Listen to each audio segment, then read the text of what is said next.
வணக்கம் மாணவர்களே. இன்று நம்ம காணக்கூடிய தலைப்பு வந்து பாத்தீங்க அப்படின்னா புதுவை வளர்ந்த தமிழ். புதுவை என்பதும் புதுச்சேரி என்பதும் சரியா பாண்டிச்சேரி என்பதும் எல்லாமே ஒரே இடத்தை குறிப்பதுதான். அதாவது எப்படி உதகமண்டலத்தை உதகை என்று கூறுகிறோமோ, திருநெல்வேலிய நெல்லை என்று மறுவி அழைக்கிறோமோ, அதுபோல புதுச்சேரியை தான் புதுவை என்று நம்ம மறுவி அழைக்கிறோம். எல்லாமே ஒரே பொருள். இப்போ புதுவை வளர்த்த தமிழ் என்பது புதுச்சேரியிலே பிறந்தவர்கள் தமிழ் மொழிக்காக என்ன பாடுபட்டு இருக்கிறாங்க, தொண்டாற்றி இருக்கிறாங்க, தமிழ் மொழியினுடைய சிறப்புகளை கூறி இருக்கிறாங்க, எப்படிப்பட்ட நூல்களை எல்லாம் எழுதி இருக்கிறாங்க அப்படின்னு பார்க்கக்கூடியதுதான் இந்த பாடமாக அமைந்திருக்கிறது. முதலாவதாக அதாவது பாரதியார் பற்றி சொல்லப்போற. பாரதியாருக்கும் புதுச்சேரிக்கும் என்ன சம்பந்தம் அப்படிங்கிற விஷயத்தை நான் உங்களுக்கு சொல்ல போறேன். சரியா? பாரதியார் பிறந்த இடம் இங்கே தமிழ்நாடு தான். இப்போ புதுச்சேரிக்கு எதுக்கு போனாரு அப்படின்னா, விடுதலை காலகட்டங்கள்ல அதாவது இங்கே தமிழ் மக்கள் கிட்ட உணர்ச்சியை ஊட்டுவதற்காக விடுதலை போராட்டத்தில் ஈடுபட்டார். அந்த விடுதலை போராட்டத்தில் தன்னுடைய பங்கு என்ன அப்படின்னா, பாரதியாரினுடைய பங்கு என்ன அப்படின்னா, அதாவது மக்களுக்கு அதாவது அறிவை ஊட்டுவது, உணர்ச்சிகளை ஊட்டுவது, அதற்கு சம்பந்தமாக ஆங்கிலேயர்களுக்கு எதிரான பல கவிதைகளின் கட்டுரைகளையும் பாடல்களையும் அவர் வெளியிட்டுக் கொண்டு வந்தார். இந்த தகவலை அறிந்த ஆங்கிலேயர்கள் அதாவது பாரதியாரை சிறைப்பிடிக்கணும் அப்படின்னு நினைச்சாங்க. அப்போ பாரதியார் சிறையில போயிட்டா மக்களுக்கு எழுச்சி ஊட்டுறது ரொம்ப கஷ்டம் அப்படின்னு தெரிந்து கொண்டு சிலர் நீங்க ஆங்கிலேயர் அரசாங்கத்துல பிடிபடக்கூடாது அப்படின்னு அவரை புதுச்சேரிக்கு அனுப்பி வச்சுட்டாங்க. அப்ப புதுச்சேரியில போயிட்டு பாத்தீங்க அப்படின்னா அவர் அவருடைய வேலைகளை செய்ய ஆரம்பிக்கிறார். சரியா? புதுச்சேரியில இருந்தும் கூட அவர் என்ன பண்றாரு அப்படின்னா, இந்திய விடுதலைக்கு ஆதரவாக அவர் எல்லா விஷயங்களையும் செய்து கொண்டுதான் இருந்தார். அப்போ அவருக்கும் புதுச்சேரியில ஒரு 10 ஆண்டுகளாக அவர் இருந்திருக்கிறார் என்ற விஷயத்தை நம்ம தெரிஞ்சுக்கணும். சரியா?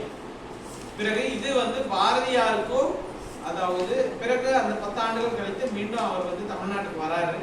அப்புறம் ஒரு சில சம்பவங்கள் எல்லாம் நடக்குது. அதை பற்றி நம்ம மெதுவாக விவாதிப்போம், பேசலாம்.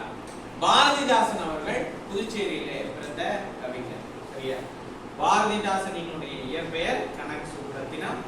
அவர் தன்னுடைய பெயரை பாரதியார் அவர் மீது கொண்ட பற்றின் காரணமாக, அவருடைய கவிதைகள் எல்லாம் விரும்பி படிப்பதன் காரணமாக தன்னுடைய பெயரை அதாவது பாரதிதாசன் என்று மாற்றி கொண்டார். யாரு? இந்த கனக சுப்புரத்தினம். அவருடைய இயற்பெயர் பாரதிதாசன் கிடையாது. ஆனால் பாரதியாரின் மீது கொண்ட பற்றின் காரணமாக, அவருடைய பாடலை விரும்புவதன் காரணமாக பாரதிதாசன் என மாற்றிக்கொண்டார் அவருடைய பெயரே என்பது நம்ம எல்லோரும் அறிந்த ஒன்று. பிறகு அதாவது ஏன் அப்படி பாரதியாருக்கு ஒரு திடீர்னு அவருக்கு என்ன வந்திருக்கு அப்படின்னா, அவர் இளமையிலேயே அதாவது சிறு வயதிலேயே கவி பாடுகின்ற திறன் கொண்டவர். உங்களுக்கெல்லாம் ஒரு 10 வயசு இருக்கு அப்படின்னா, உங்களை போல 12 வயசு 11 வயசுலயே பாரதியார் பாட்டெல்லாம் எழுத ஆரம்பிச்சிட்டார். அப்படி ஒரு சிறந்த கவிஞர் அவர். சரியா?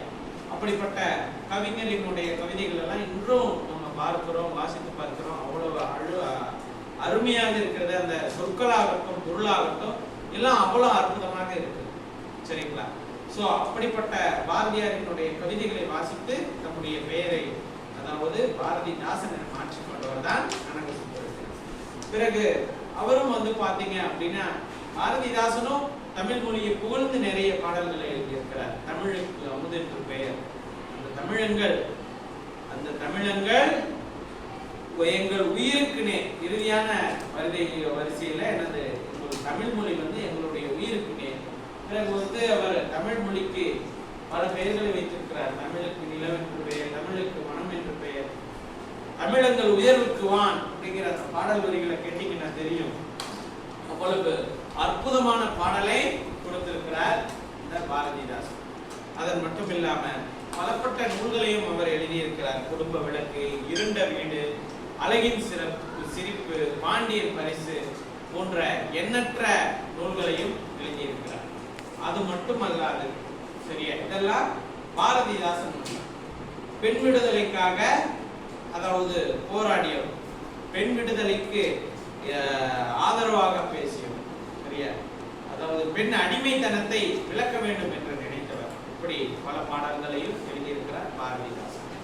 அதாவது கற்காத பெண்கள், கற்காத அப்படின்னா படிக்காத பெண்கள், கலர் நிலம் போன்றவர்கள் சரியா. கலர் நிலம் அப்படின்னா வேஸ்ட் லேண்ட், அந்த இடத்துல என்னது வெறும் புல்லுதான் விளையும், வேற மற்றபடி அங்க வேற எந்த விளைச்சலும் பண்ண முடியாது சரிங்களா.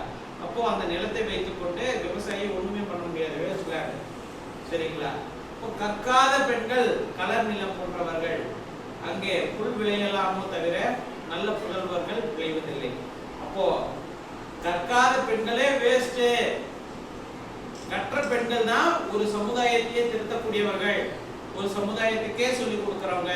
ஒரு ஆண் படிச்சா அப்படின்னா அது அவனுக்கு மட்டும்தான் யூஸ், ஆனா ஒரு பெண் படித்தா அப்படின்னா அவனுடைய எல்லோருக்குமே யூஸ், அந்த குடும்பத்துல எல்லோருக்குமே ஒரு பலனாக இருக்கு அப்படிங்கிற ஒரு அருமையான விஷயத்தை சொன்னவர்.